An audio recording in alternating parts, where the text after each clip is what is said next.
Saguisag emphasized that, aside from their decision still being experimental, they are only restricting drums in the said venues and not anywhere else. But the UAAP community may not be as unanimous with this decision as the UAAP board may think. As of writing, Tiebreaker Times reached out to several UAAP drummers to seek their view on this issue.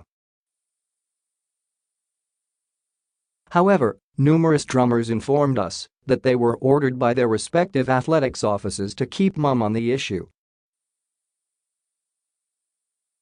Still, most drummers and UAAP fans take the decision as an indictment on UAAP culture, with their drumming and cheers being reduced to noise.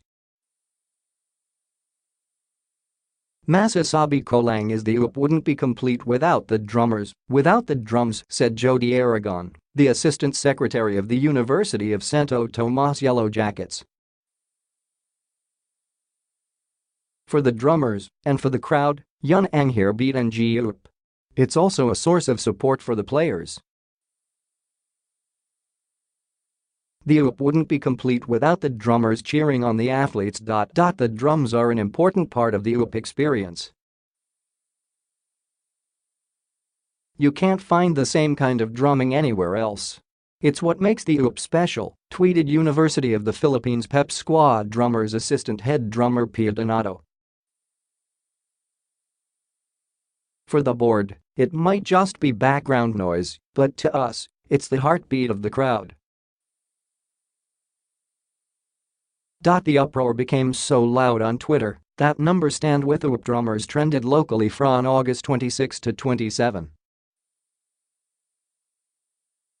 Even Far University's Central Student Organization released a statement backing the food drummers. If there's one person to credit for starting the conversation on UAAP drums, it's Ateneo Blue Eagles head coach Tab Baldwin. When the American first manned the sidelines back in season 79, he was quick to comment on the drums, going as far as to call the whole practice a farce. To this day, Baldwin stands behind his comment and was in firm agreement with the UAAP board's move. I hadn't really thought about it in the last couple of years. It was an impression that I had. I still have the same impression.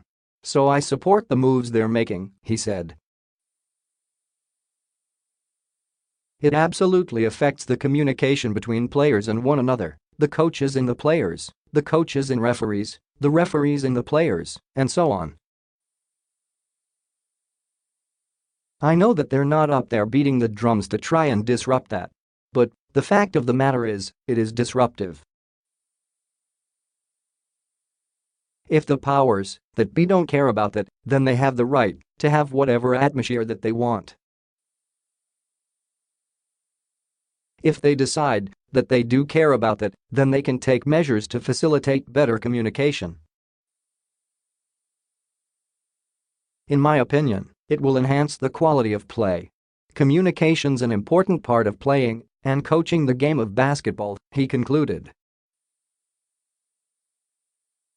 There are, however, coaches who support having drums in venues, particularly those who coach some of the UAAP smaller schools or teams that do not receive as much fanfare.